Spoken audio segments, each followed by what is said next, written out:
Wow, Meghan is frustrated with how her friends handled the racist rumors. Welcome to witness the infamous hypocritical Meghan Markle regarding our dear Kate. Lady Susan Hussey was relatively unknown outside the royal community until November 30, 2022.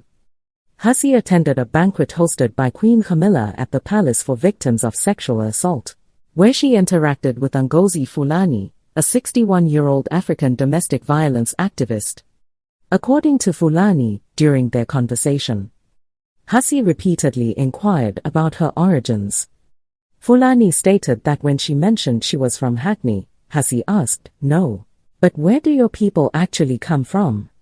When did your ancestors arrive here?"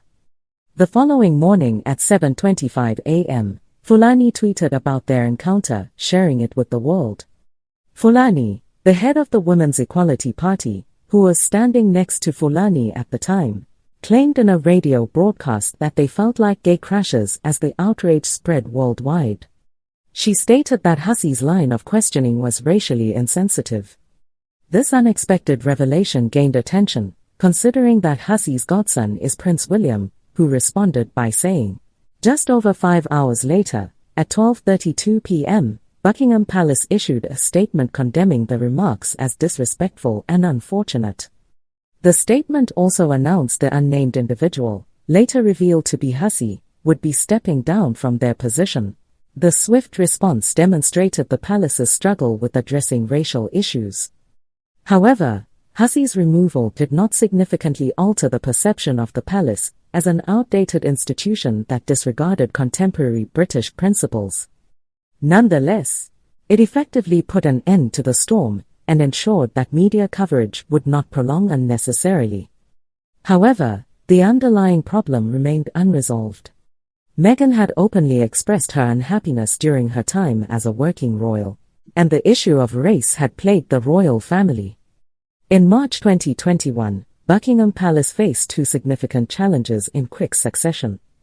The first was an article I wrote for The Times, alleging that the Duchess of Sussex had engaged in bullying behavior in 2018. Before publishing the article, I reached out to both the Sussexes and Buckingham Palace for comments. While the Sussexes vehemently denied the claims, the palace expressed concerns and addressed the issue through their HR team. Later, it was revealed that the palace had hired an external law firm to investigate the matter. Over a year later, citing confidentiality, the palace announced that it would not disclose the findings of the investigation or the lessons learned. However, many believed that the decision to keep the information private was intended to maintain harmony between Harry and Meghan. The second, more challenging issue for the palace in March 2021 was Harry and Meghan's interview with Oprah Winfrey. Many people found their allegations deeply hurtful, with one palace insider calling the discussion about the skin tone of Harry and Meghan's unborn child the most distressing accusation.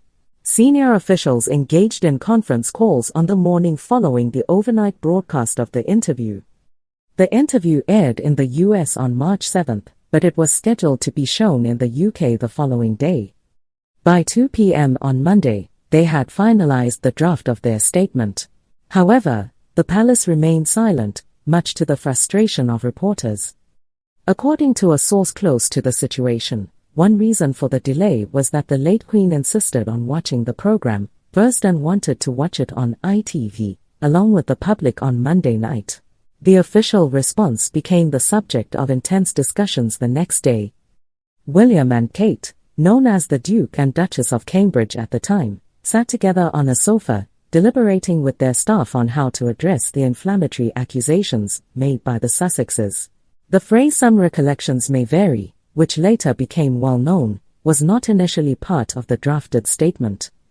According to a source, the question was whether to take the high road and extend a hand of friendship by acknowledging Harry and Meghan as beloved family members, or whether there would come a time to speak out and share their own perspective. William and Kate were firm in their stance, even though they were cautious about avoiding a tit-for-tat exchange with Harry and Meghan. The source claimed that they wanted the statement to have a stronger tone. They agreed that it was important to reject much of what had been said by the institution. The source emphasized the need to find the right approach. While some credited Alistair Campbell with writing the statement, multiple sources claimed that Jean-Christophe Gray, William's new private secretary at the time, was the actual author. Some senior members of other households expressed concerns about including the phrase, fearing it might further upset Harry and Meghan. However, once the phrase was included in the draft, the Duchess of Cambridge reportedly played a leading role in advocating for its retention. She argued that history would judge the statement, and without that sentence or a similar one, everything the Sussexes claimed would be accepted as truth. Kate was straightforward in making her point. The insider stated that this incident exemplified Kate's often underestimated strength. Her subtlety sometimes prevents her from receiving the credit she deserves.